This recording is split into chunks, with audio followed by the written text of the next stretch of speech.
کتے کا ذکر قرآن پاک میں آیا ہے، اس لیے آیا ہے کہ اس نے اللہ کے ولیوں سے وفا کی تھی، اسی آیا ہے کہ اس نے اللہ کے ولیوں کے ساتھ وفاداری کی تو اللہ نے اس کا ذکر قرآن۔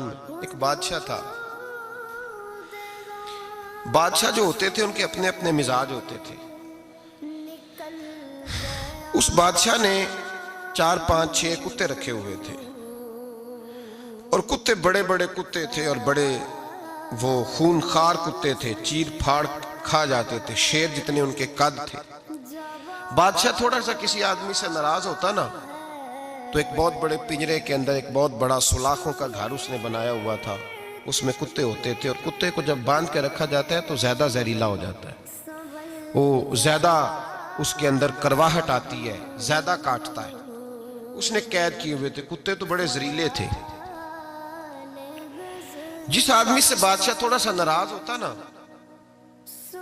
تو وہ کتے کے آگے اس آدمی کو ڈالتا، کتے اس کو چیر پھاڑ کے کھا جاتے۔ یہ سزا تھی، لوگوں کو پتا تھا۔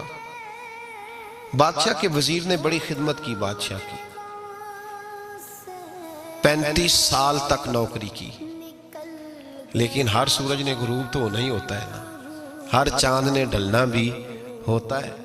اب بوڑھا ہونے لگا، وہ جو مضبوط حافظہ تھا وہ کمزور ہونے لگا، ہلکی ہلکی غلطی۔ بادشاہ مزاج کا بادشاہ تھا، پر نہیں سمجھ میں آیا تو میں نے کہا کہ لوگ کہتے ہیں ہمیں کام پیارا ہے، چم نہیں، تو رشتہ وفا کا تھا ہی نہیں۔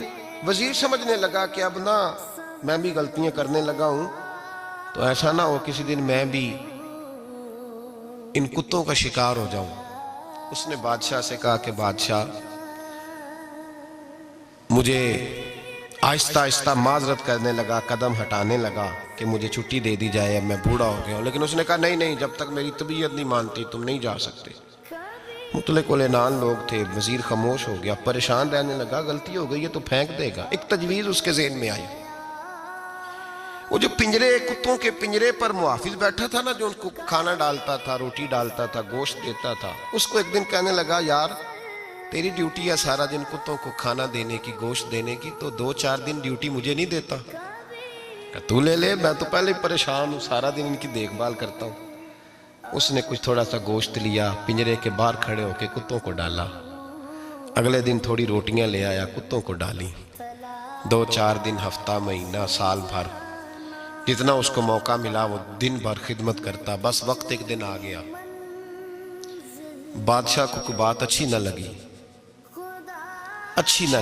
اس نے کہا اس بڈھے کو اٹھاؤ اور ڈالو کتوں کے پنجرے میں، ساری زندگی یہاں رہا، اسے ابھی تک نہیں پتا چلا میرے مزاج کا۔ جب اٹھا کے پنجرے میں ڈالا نا تو بجائے اس کے کہ کتے اسے کاٹ کھاتے، وہ اس کے پیر چومنے لگے، وہ پیر چومنے لگے، ہاتھ چومنے لگے، چاٹنے لگے۔ تو بادشاہ اب سامنے کھڑا تھا نظارہ دیکھنے کو کہ چیر پھاڑ کرتے تو خوش ہوا کرتا تھا، خونخوار درندے جیسی اس کی طبیعت ہو گئی۔ جب دیکھا پیار کر رہے ہیں تو بادشاہ وزیر سے کہنے لگا یہ کیا ہے؟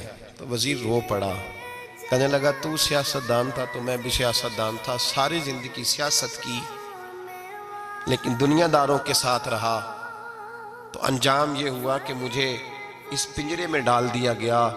دیکھ تو بہت بڑا سیانہ تھا اور میں بھی سمجھدار تھا، وزیر رہا، لیکن ہمارا روح کا رشتہ نہ بن سکا۔ ارے ہم سے تو یہ کتے ہی اچھے نکلے، تیری 40 35 سال خدمت کی تو تو نے کتوں کے آگے ڈال دیا، انہیں تو چند مہینے روٹی ڈالی ہے، میرے وفادار ہو گئے۔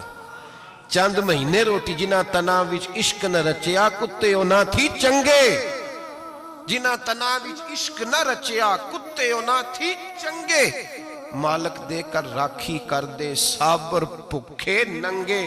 اور بابا بلے شاہ صاحب فرماتے ہیں تو راتی جاگے تے شیخ صدا میں، راتی جاگ دے کتے تے تیتھوں اتے مالک دا در مول نہ چھڑ دے، پامے مارو 100 جتے تے تیتھوں اتے رکھا سکھا کھا، دنے جار رکھاں وچ ستے، تیتھوں اتے ایک برکی دا قدر پچھانن، پامے مالک ہوں من ستے، ایک برکی دا اوپر کھڑے ہو کے کام نہیں کرانا پڑتا کہ میں کھڑا رہوں گا تو کام صحیح ہوگا، جاؤں گا تو نہ. ایک برکی دا قدر پچھانن پاویں مالک ہو من ستے. پھر اپنے آپ کو مخاطب کیا، کہنے لگے اٹھ بلیا چل یار منا لے نہیں تے بازی لے گئے نہیں کتے. اٹھ بلیا چل یار منا لے نہیں تے بازی لے گئے نہیں، جلدی کر اٹھ جا، یہ تو آگے گزر گئے تجھ سے. تو بھائی یاد رکھو، رشتہ وفا کا ہو تو قائم رہتا ہے اور بے وفائی کا ہو تو ٹوٹ جاتا ہے.